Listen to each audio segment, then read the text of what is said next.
தேவனே நான் ஓமதண்டையில் இன்னும் நெருங்கி சேர்வதே என் ஆவல் பூமியில். மார்க் 11:13 வாசிக்க பார்க்கலாம். அப்பொழுது இலைகளுள்ள ஒரு அத்திமரத்தை தூரத்திலே கண்டு அதில் ஏதாயிலும் அகப்படுமோ என்று பார்க்க வந்தார். ஏதாகிலும் அகப்படுமோ என்று பார்க்க வந்தார். அத்திப்பழ காலமாய் இராதபடினா அவர் அதனிடத்தில் வந்தபோது அதில் இலைகளை அல்லாமல் வேறொன்றையும் காணவில்லை. ஆண்டவர் இயேசுவுக்கு பசி உண்டாயிற்று. தூரத்தில் ஒரு அத்திமரத்தை கண்டார். அங்கே வந்த பொழுது இலைகளை அல்லாமல் வேறொன்றும் அவர் காணவில்லை. அந்த வழி அருகே அநேக அத்திமரங்கள் இருந்தது. அவர்களிடத்தில் இலைகள் கிடையாது. ஆனால் இந்த ஒரு குறிப்பிட்ட மரத்தில் தான் இலைகள் இருந்தது. ஆகவே தான் இலைகள் இருந்ததுனால கனி இருக்கும் என்று தேடி அங்கே வந்தார். ஆக அந்த ஒரு குறிப்பிட்ட மரத்தை குறித்து அங்கே நம்ம பார்க்கிறோம். இதை கேட்கிற அருமையானவர்களே, அந்த குறிப்பிட்ட உங்களை பார்த்து ஆண்டவர் பேசி கொண்டிருக்கிறார். உங்களிடத்தில் எதிர்பார்க்கிற ஆண்டவர் உங்களை குறித்து பேசி கொண்டிருக்கிறார். ஆக குறிப்பிட்ட நம்மை பார்த்து நம்மோடு பேசுகிறார்.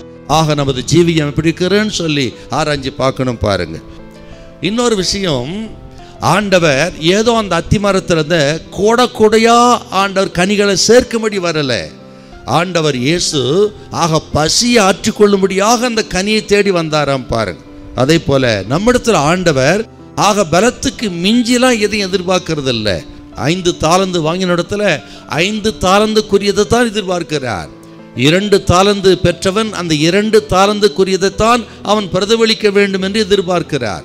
1 தாலந்து வாங்கினவனும் அந்த 1 தாலந்துக்கு ஆக உரிய பலனை கொடுக்க வேண்டும் என்று எதிர்பார்க்கிறார். அப்படியானால் நமது திறமை, நமது தாலந்துகள், பலம் அதற்கேற்றபடித்தான் எதிர்பார்க்கிற ஆண்டவர். இதை கேட்கிற அருமையான கர்த்தருடைய பிள்ளைகளே, அப்படி நமது படிப்பு இருக்கும், ஞானம், அறிவு, கல்வி எதிர்க்கட்டும், பரவாயில்ல. இருக்கிற பலத்தை கொண்டு நாம் எப்படி வாழ்கிறோங்கிறத கொஞ்சம் யோசனை பண்ணி நம்ம பார்க்கணும்.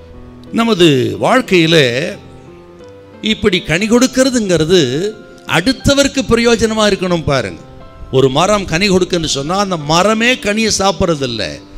அந்த மரம் கொடுக்கிற கனி அடுத்தவருக்கு பிரயோஜனம். அதே போல் நாம் நமக்கே பிரியமாய் வாழாமல், ஆக சுயநலவாதிகளாக இல்லாமல் அடுத்தவருக்காக வாழணும். அருமையானவர்களே, இதை கேட்கிற நமது வாழ்க்கையில் அந்தரங்க வாழ்க்கையை ஆராய்ந்து பார்த்து நம்மை பரிசுத்தப்படுத்தி கொண்டு கர்த்தருக்கு பிரியமான ஒரு வாழ்க்கை வாழ நீங்கள் அர்ப்பணித்தால், இன்னைக்கு ஆண்டவர் சொல்கிறார், அவர் நமக்குள்ளே வந்து நம்மோடு போஜனம் பண்ணுவாராம், நாம் அவரோடு போஜனம் பண்ணுவோன்னு இதை வெளிப்படுத்த 3:20 வாசிக்கிறார். இன்றைக்கு நம்மை பார்த்து சொல்லுகிறா, அப்படிப்பட்ட கனியுள்ள ஒரு ஜீவியம் இருக்கிறதா அப்படி கேட்கிறாரு பாரு.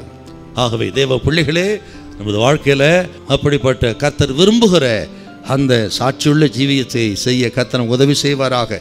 ஹல்லேலூயா, ஹல்லேலூயா.